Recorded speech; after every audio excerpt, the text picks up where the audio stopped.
Bonjour. Donc là je viens d'allumer mon ordinateur et nous allons voir plus en détail les 5 zones que nous avons évoquées ci-dessus. Alors là nous avons la zone des indicateurs. Si je clique là, je vois que je suis connecté sur la machine en tant que tuto. Je peux éteindre là. Je peux mettre en veille ici. Je clique dans le vide. Si je clique sur l'heure, je vois la date. Si je clique sur le son, je vois le niveau sonore.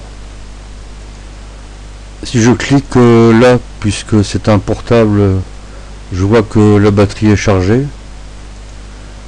Là, j'ai la possibilité d'activer le Bluetooth ou de le désactiver. Là, je vois que je suis en français, en clavier français. On pourrait se mettre en clavier anglais si on voulait. Là, j'ai un aperçu de ma connexion internet, pardon. Et là, c'est simplement parce que je suis en train d'enregistrer le tutoriel. Donc ça, c'est pour la barre des indicateurs. Maintenant, dans la même barre, nous avons une barre de menu. Mais là, elle n'affiche rien parce que aucune application ne tourne actuellement. Alors, je vais me déplacer dans la barre des lanceurs. Et je vais ouvrir une fenêtre internet.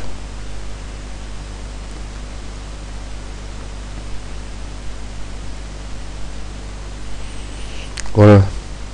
Donc cette fenêtre, je peux la déplacer à volonté en la prenant par le dessus. Je peux la mettre en plein écran en cliquant là. Je peux la réduire en recliquant là. Je peux la rabattre en cliquant là. Maintenant, je vois que ici j'ai une petite flèche qui indique que le navigateur est lancé. Si je reclique dessus, je réaffiche ma fenêtre. Maintenant, si je veux fermer la fenêtre, je clique simplement sur la croix rouge et voilà, c'est fermé. Bon, je vais réouvrir cette fenêtre. La mettre en plein écran. Et si je prends ma souris et que je la déplace vers la barre des menus, vous voyez que j'affiche le menu qui correspond à Firefox, qui est le navigateur installé dès le début avec Ubuntu. Donc si je vais dans Aide, à propos de Firefox, on voit la version, donc on voit bien qu'on est dans Firefox. Alors je ferme. Je referme la fenêtre. Maintenant, si vous avez besoin de lancer un programme ou une application qui ne se trouve pas dans la barre des lanceurs, vous allez cliquer sur le tableau de bord qui est là. Voilà, vous cliquez dessus et le tableau de bord s'affiche. Donc en bas du tableau de bord, vous pouvez voir que nous avons 1, 2, 3, 4, 5, 6 zones. Nous allons aller dans la deuxième zone qui est la zone des applications. Voilà. Maintenant, nous allons par exemple ouvrir un éditeur de texte. Le texte pur, hein, pas du texte mis en forme. Donc on va juste cliquer sur la lentille, ça s'appelle une lentille. Et voilà, notre application est lancée. D'ailleurs on peut la voir dans la barre des lanceurs, ici.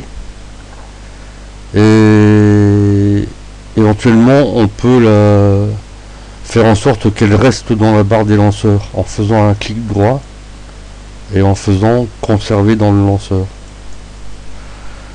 Maintenant dans cette fenêtre, bon, on peut taper du texte, voilà. On peut faire enregistrer. Alors bon, on lui a pas donné de nom, donc on va lui donner un nom, essai. Et on va le mettre dans les documents. Voilà. Enregistrer. Bon, on va le fermer. Et vous pouvez constater que le lanceur est resté dans la barre des lanceurs. Maintenant, si on veut le retirer, on fait un clic droit et on fait retirer du lanceur. Comme ça, c'est par exemple l'outil qui me permet de monter les vidéos. Je peux le retirer du lanceur. Voilà. Ce qui ne veut pas dire que je peux m'en servir par la suite. Maintenant, on va voir un peu le fonctionnement des fenêtres. Alors, je vais ouvrir un LibreOffice en mode texte.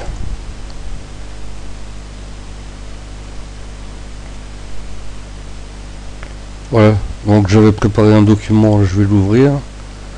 Alors, donc là on voit que la fenêtre est active, bien sûr, parce qu'il n'y en a qu'une. Moi je vais en ouvrir une deuxième d'ailleurs. J'ouvre un navigateur de fichiers. Voilà. Donc maintenant c'est lui qui est actif. On voit que là c'est en rouge par exemple, et là c'est grisé.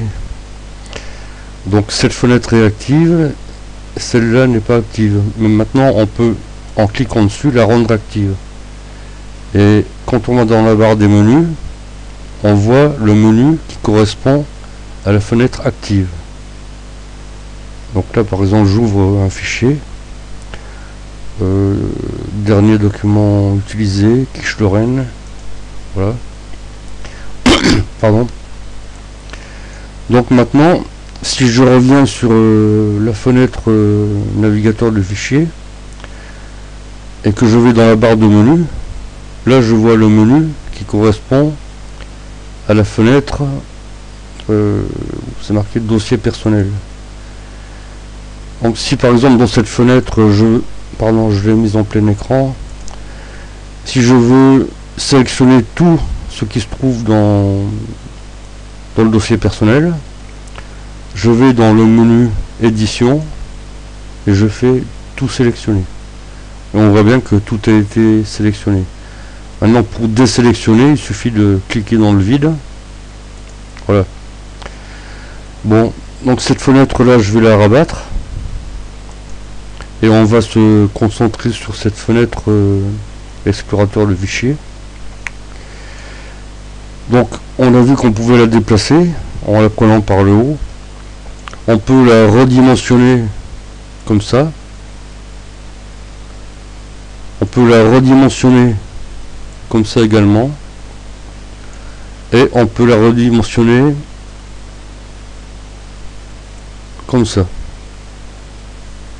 Donc c'est un peu le même fonctionnement que Windows, quoi, mais bon, un peu différent. Donc voilà, toujours pareil, hein, plein écran. Donc si on veut afficher non pas des icônes, mais si on veut afficher en liste, on clique là. Voilà. Si on veut ouvrir par exemple le dossier images, on double-clique dessus et là donc c'est affiché en liste. Si on veut revenir en icône, on clique là. Voilà. Et si on veut avoir plus gros, on l'agrandit. Voilà. Bon, maintenant je ferme. Et donc c'est la fin de ce premier tutoriel.